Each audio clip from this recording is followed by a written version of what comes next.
70 million acres of wide open possibilities. Nevada is untouched. A place where the desert comes to life, the ground holds the history, and nature perseveres. It's pretty wild to have that kind of connection here, and this landscape here is a place where you can experience raw nature and wildlife in a way that's not really possible in other places. I traveled to the northwest corner of Nevada for brand new definitions of grand and remote. People can come here on any day, pay a fee, start digging for opals, and whatever they find, they keep. Everything that's finding is theirs to keep. I dig for my own opals at the Royal Peacock Opal Mine, an all-around hidden gem. Oh my goodness, who is this? This is Louise. This is a little step up from the falcon. Just outside of Reno, I meet Louise and other birds of prey. Now we got 2 planes, 2 guys, so are you flying me today or what's happening? And I get yet another angle on beautiful Lake Tahoe. With one of the most spectacular views. I'm John Burke. Join me as I explore the 7th largest state in the nation, here on Outdoor Nevada.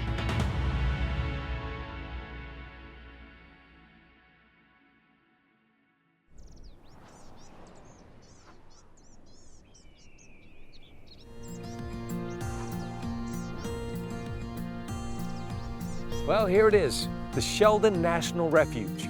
A place so remote you probably won't see anybody, you won't hear much, and your cell phone certainly won't work. But what you will get is the state of Nevada at its finest. Come on, let's go play. The Sheldon National Wildlife Refuge spreads over 500,000 acres on the northwest border of Nevada and Oregon. It's a wonderland of wildlife and history. Well, as you can see, the refuge is massive, so we're going to need a little help today, and that's why I've enlisted this gentleman right here. This is Pat Bruce. He is the Stewardship Program Director for Friends of Nevada Wilderness. Nice seeing you. How you feeling today? I'm feeling fantastic. It's another beautiful day on the Sheldon Refuge. Sure is. Now, tell me about Friends of Nevada Wilderness and how you're connected to the refuge here. Well, Friends of Nevada Wilderness is a 32-year-old 501c3 nonprofit organization. We work exclusively in the state of Nevada on public lands, and stewardship and restoration is a big part of what we do. And we've partnered here on the refuge with other organizations and the Fish and Wildlife Service to get some work done, and we've been working out here for approximately 8 years. Pat Bruce has worked with Friends of Nevada Wilderness for the past 11 years. Sheldon Refuge has been his main priority and favorite job assignment. It's a big refuge. In square miles, what are we talking about? It's almost 900 square miles, and there's over 270 species of wildlife here on the refuge. 900 square miles, and there's a house in the middle of it. How did it get here? The house was built as the original refuge headquarters, 1934 by the Works Progress Administration, and they were part of the Civilian Conservation Corps and Roosevelt's New Deal, and it brought men to work post-Depression, trying to build the economy back up, and we're pretty lucky that they built this place. The National Refuge was established in 1931 by President Herbert Hoover, primarily to protect the pronghorn, the fastest mammal in North America. So when you come here to the refuge, there's a can't-miss stop. It's the Last Chance Ranch. When you take a look at it, it's almost like looking at a fairy tale. And this is really where the refuge began, isn't it? Yeah, this is definitely the epicenter, so to speak. George Hapgood and his family settled this area in the mid-1800s. The name supposedly goes back to him thinking that this was his last chance to have a real solid operation and run his cows, and they had horses out here. He raised his family, started to kind of manipulate the landscape. These were some of the first fences that went up. He had a really successful operation until the refuge was starting to be established. In 1931, the property transferred to the Civilian Conservation Corps and U.S. Fish and Wildlife Service. A last chance for ranching turned into the only chance for the pronghorn. The acquisition of this ranch made the refuge possible. The premises were used as headquarters while the little Sheldon house was being built. So this is really where the refuge was born. And as you mentioned, there was cattle, there was horses. So fences. There was a lot of barbed wire, and you've been working to get that out? Yeah, in the last 6 years, we've been able to take out over 265 miles of barbed wire fence from the refuge now. Restoring Sheldon to its original landscape has been the focus of Pat and his team. They have removed an estimated 90 tons of fence and scrap metal, making the pronghorn feel right at home once again. Why is Sheldon such a great place for the pronghorn? Well, it's a huge landscape here. A lot of wide open space, a lot of place to move. There's water available here, and there's lots of sagebrush to eat. Their other little favorite things are growing here and there throughout the season. And now with all this work done, they can move a lot easier without all these fences obstructing their progress moving back and forth. Do they have predators? Not really any predator left. They could pretty much outrun anything. During the time where the fawns are small, that's a time where predation could happen. But once they reach that point where they're running on their own, there's nothing that can catch them out here. Habitat restoration, lack of predators, and the implementation of hunting restrictions have all helped the pronghorn population grow from 250 in 1956 to 2,500 in 2012. What would you say their general personality is? They're pretty interesting. They're extremely curious. An old pronghorn biologist by the name of Jim Yoakum told me once, if you ever want to see a pronghorn up close, act peculiar. Have you personally encountered one up close? Yeah, it's pretty wild to have that kind of connection here. And this landscape here is a place where you can experience raw nature and wildlife in a way that's not really possible in other places. The connection between man and nature here in Sheldon sparks the advocacy to preserve Nevada's open lands. Pat, you saved the best for last. I don't know how you did it, but you did it. Tell me about this. This is Thousand Creeks Gorge, and it's a pretty big crack in the earth here. One side of it faces Virgin Valley, the other side faces Thousand Creeks Ranch, and it makes a really cool hike if you can get through there. Really cool. I've been to Ireland and Africa and the Grand Canyon. This combines them all. Coming out here and doing the work you do, it just must be fulfilling for you. Oh, for sure. You know, all the work that we do with Friends of Nevada Wilderness, it touches people a lot. I mean, I've seen volunteers turn around on a project and be in tears because they've seen something from start to finish, and the visible difference is just striking. And I know the wildlife appreciates it as well because the numbers bear that out. Yeah, when the refuge was established, the numbers of pronghorn were pretty low. And through the great work of the Fish and Wildlife Service and groups like ours coming together and working on the landscape, numbers are up, and the landscape is free of obstructions like fence and metal garbage. So on behalf of everybody, thank you and thank everybody at Friends of Nevada Wilderness for everything that you're doing out here. It's a big deal. Well, we appreciate it. A All lot right. of good volunteers. All right, I hope I get to come back. Yeah, anytime, Joe.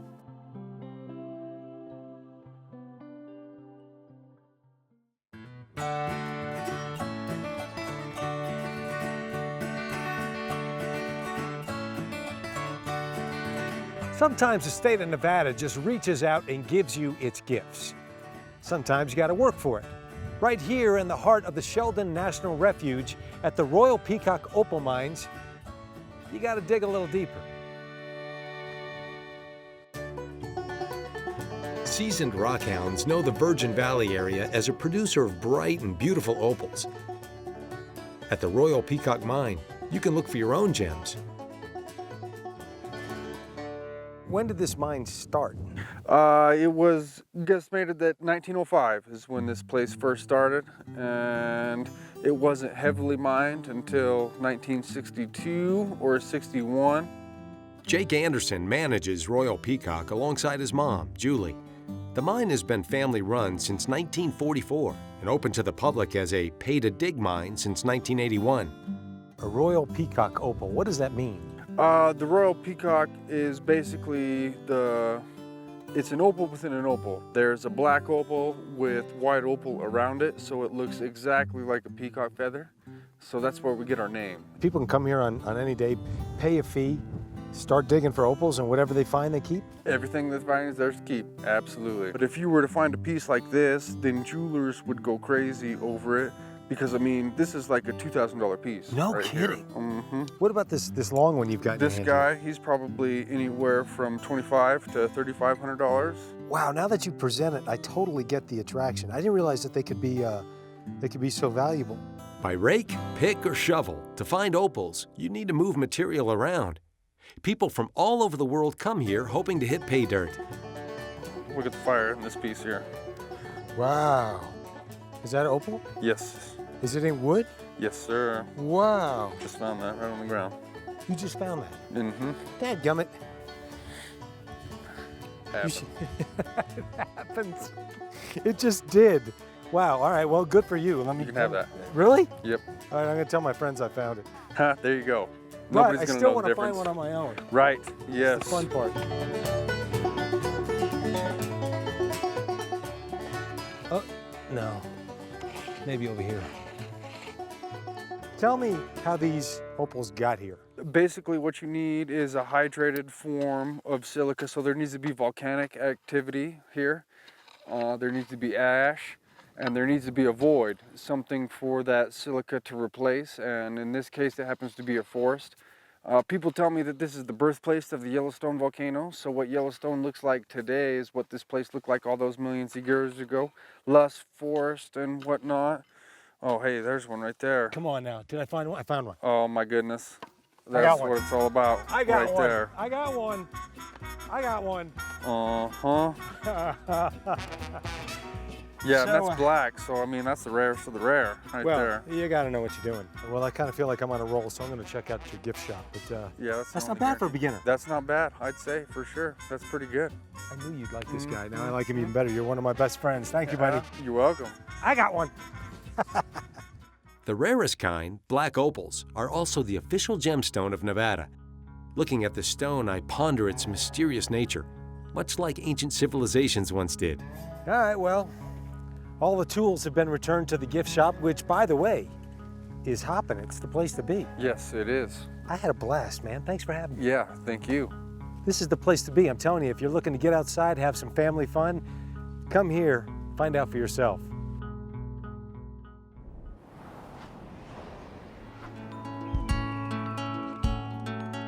You know, when I'm traveling around Nevada, I see wildlife all the time, but I'm always thinking, what if there was a way to get a closer look, to really interact with them?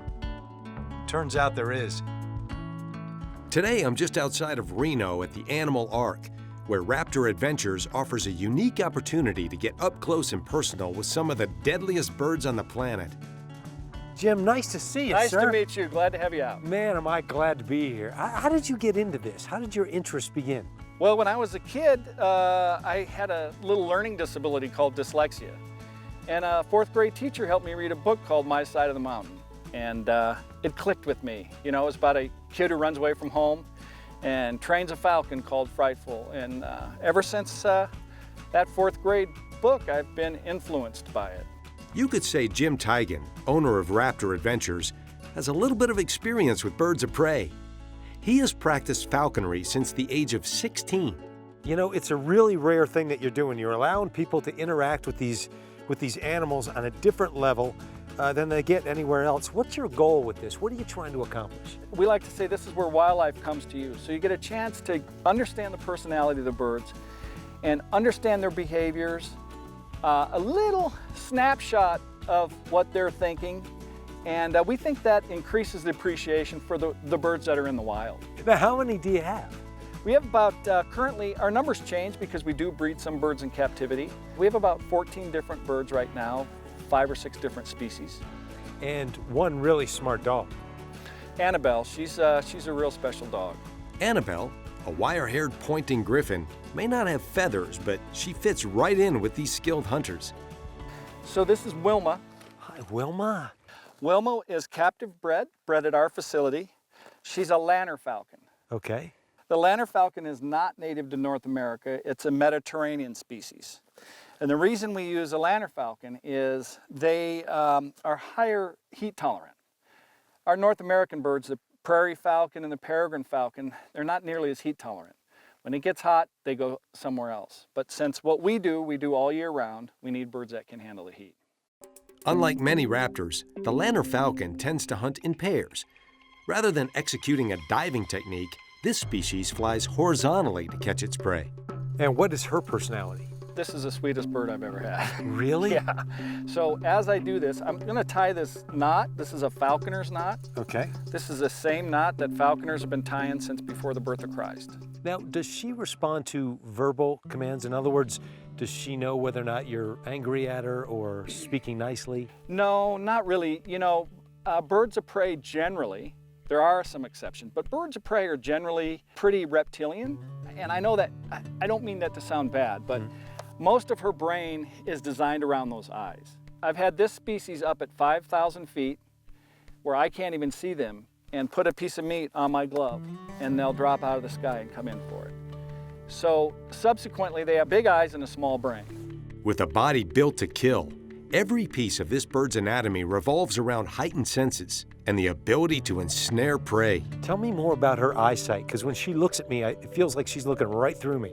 Well, their eyes are really amazing organs.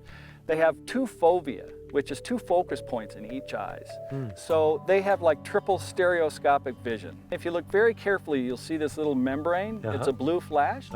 It's called a nictitating membrane.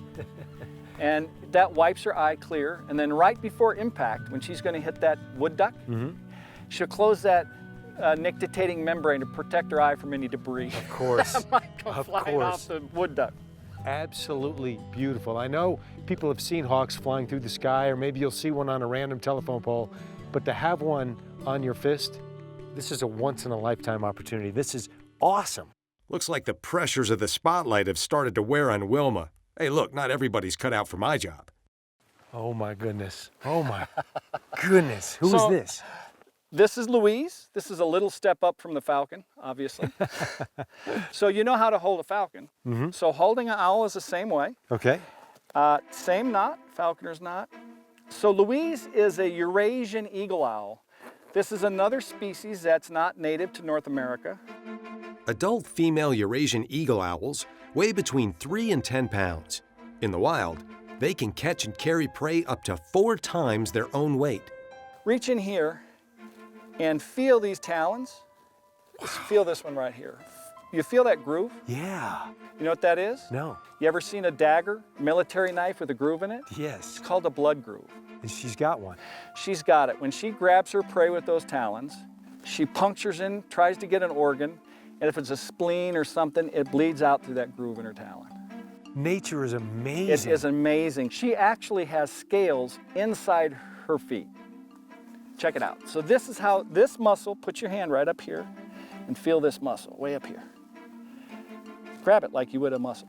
That's incredible. That's the muscle that actually operates these talons through tendons and tendon sheath.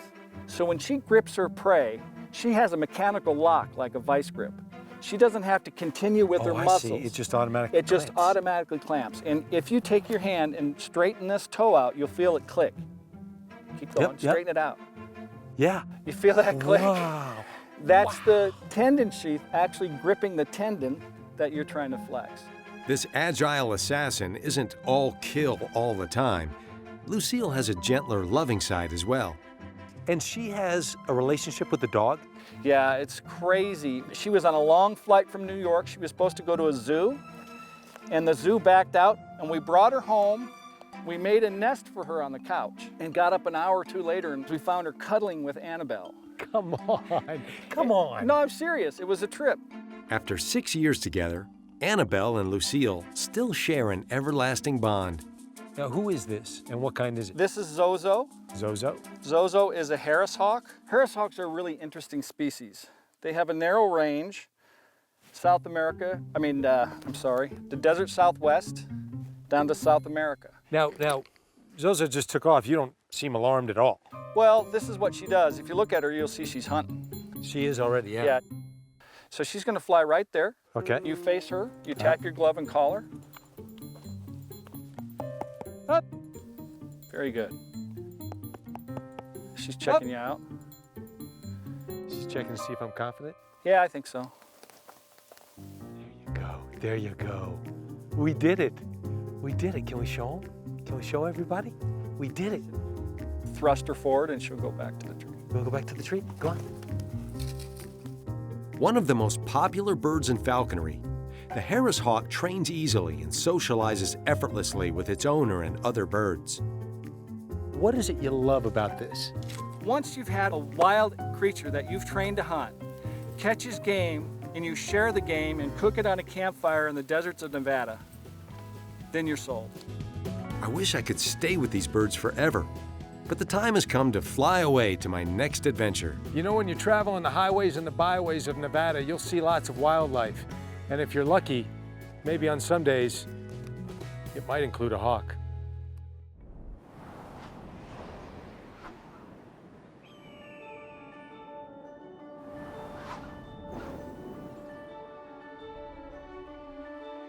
There are countless ways to experience the great outdoors, but I have found a man who takes his personal passion, combines it with Lake Tahoe, and then soars to whole new heights. Early mornings at the Sugar Pine State Park are an open invitation for the perfect day, especially if you're going water flying. Rob Lober, how are you, sir? I'm doing great, John. How are you? Great, great. What a great day. Hey, how did you get into this, seaplanes? I was up in Alaska about 15 years ago flying in a land plane and realized that I was in the minority. And I was looking down as we flew over, and everywhere I looked, I saw a seaplane landing on the water. And I made a pact right then. I said, the next time I come to Alaska, I'm coming in a seaplane. A pilot since 1980 and an adventurer at birth, Robert found a way to enjoy Lake Tahoe on and above the water. There's not a lot of pilots that can do this, is there? Well, there aren't, and it's not because it's difficult to do, but most people, if you're a pilot, flies planes that land on the land, not on the water. But it's an easy upgrade to get your seaplane pilot's license once you have a land plane license.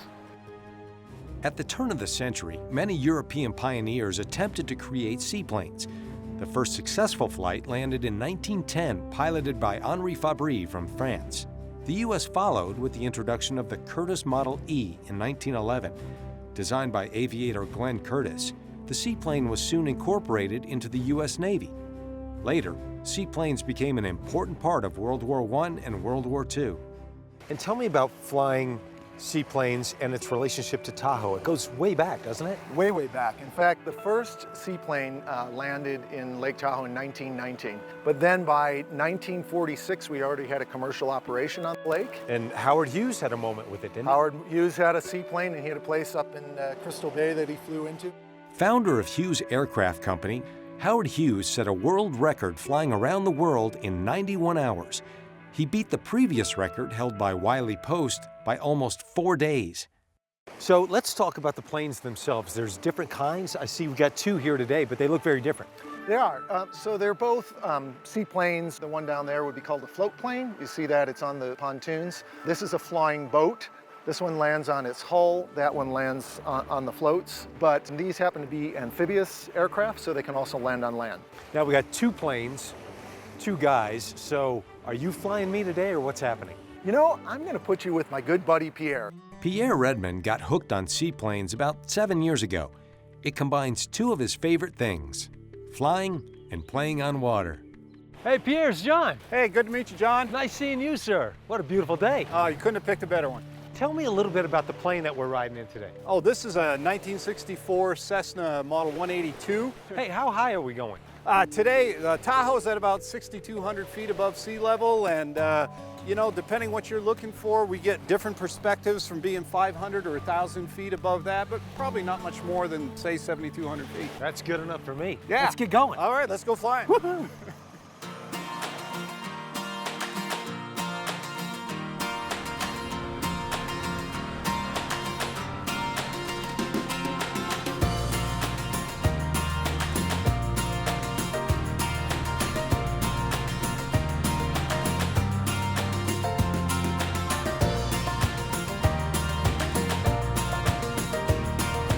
Exploring gets another meaning on a seaplane. It takes you places you didn't know existed. As for the places you knew, you'll never see them the same way again. Oh, my brother, that was awesome. Hey, glad you enjoyed it, John. You kidding? How could I not? Thank you so much. You're welcome. Come back again. You know I will. Thank you very much. See So, today, we found two guys that have taken their passion to a new level in exploring this great state. The question is, What's yours?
Support for Outdoor Nevada comes from Jaguar Land Rover Las Vegas and Jaguar Land Rover Reno, inspiring the spirit of adventure with confidence in any terrain or conditions. Information at jlrlv.com or jlrreno.com.